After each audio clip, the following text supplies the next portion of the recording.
सुबह सुबह कुछ खराब पोस्ट्स और खराब अनएक्सपेक्टेड कुछ वीडियो जितेंद्र चौधरी की तरफ से और मानिक शाह माननीय मुख्यमंत्री जी की तरफ से देखा। एक राज्य का मुख्यमंत्री और एक राज्य का लीडर ऑफ अपोजिशन। तो राज्य का मुख्यमंत्री मानिक शाह जी ने बताया कि उनको कोई दिक्कत नहीं कि विलेज कमेटी इलेक्शन हो, उनको कोई दिक्कत नहीं है कि एडीसी इलेक्शन हो। तो मेरा ये कहना है कि अगर उनको दिक्कत है ही नहीं तो सुप्रीम कोर्ट में राज्य सरकार का वकील, राज्य सरकार की तरफ से उनका लॉयर क्यों ऑब्जेक्शन कर रहे हैं, क्यों उधर पे जाके बैठा है, क्यों 10 साल से विलेज कमेटी इलेक्शन नहीं हो रहा है। बेवकूफ समझ के रखे कि त्रिपुरा का लोगों को अब डरते हैं, इसीलिए अब लड़ना नहीं चाहते, मैदान में नहीं आना चाहता। और आपको मालूम है आपका डर जायज़ है, आपने लोगों को धोखा दिया, तिपरासा को धोखा दिया, तो आपको लोगों का सामना करने से आपको डर है। तो ये डर हमको अच्छा लगा। और Jitendra Chaudhary ji leader of opposition, senior leader होके आपका मुंह से ऐसे शब्द फेसबुक में आज सुबह सुबह आपने पोस्ट किया, ओल्ड वाइन्स इन न्यू बोतल, north east one north east old wines in new बोतल। इसका मतलब क्या है? पूरा नॉर्थ ईस्ट आज अपने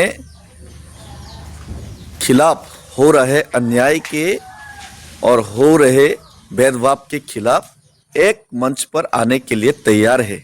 और आपको अच्छा नहीं लग रहा है, तिपरासा का भला हो आपको अच्छा नहीं लगता है, नॉर्थ ईस्ट का लोगों का भला हो आपको अच्छा नहीं लगता है, तो आपको क्या अच्छा लगता है? जितेंद्र बाबू, आपने एक शराब से तुलना किया पूरा नॉर्थ ईस्ट का एकता को, एक शराब से तुलना किया एक नॉर्थ ईस्ट का एकता को।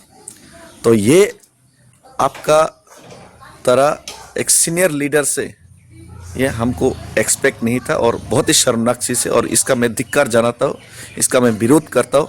और आप लोगों ने हमेशा से त्रिपुरा के तिपरासा लोगों के लिए उनके खिलाफ भी आप लोग काम किया। आपने बांग्लादेशियों को हिंदुस्तान में जगह देने के लिए, अपने फ़ायदे के लिए, वोट बैंक्स के लिए आपने तिपरासा लोगों को इंडिया में, त्रिपुरा में माइनॉरिटी बनाया। आप लोगों ने कंप्यूटर के खिलाफ, डेवलपमेंट के खिलाफ आप लोगों ने आवाज़ उठाया। आप लोगों ने परमाणु एटॉमिक एनर्जी डील के खिलाफ आप लोगों ने लोकसभा में ऑपोजिशन किया। और तिपरासा को ख़त्म करने के लिए आज बीजेपी जितना खराब काम कर रहे उससे ज़्यादा खराब आपने 35 साल में तिपरासा को, त्रिपुरा का लोगों को धोखा दे के, उनको दबा के, उनको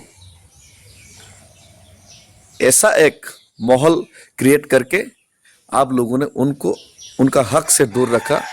और आज तिपरासा लोग अगर यहाँ पे माइनॉरिटी है और तिपरासा लोग अगर आज गरीब है, अगर तिपरासा कोई बुमा अपने बच्चे को बेचने के लिए मजबूर है, अगर तिपरासा युवा लोग बाहर जाके रेस्टोरेंट में ट्रक ड्राइवर करके, सिक्योरिटी गार्ड करके आज युवा लोग काम करना पड़ रहा है, बेरोजगार है, और पूरा एडीसी इलाका में एक भी शहर नहीं है, एक भी टाउनशिप नहीं है, तो इसका जिम्मेदार सिर्फ और सिर्फ आपका कम्युनिस्ट और आपका सीपीआईएम है। धन्यवाद। बात करते हैं।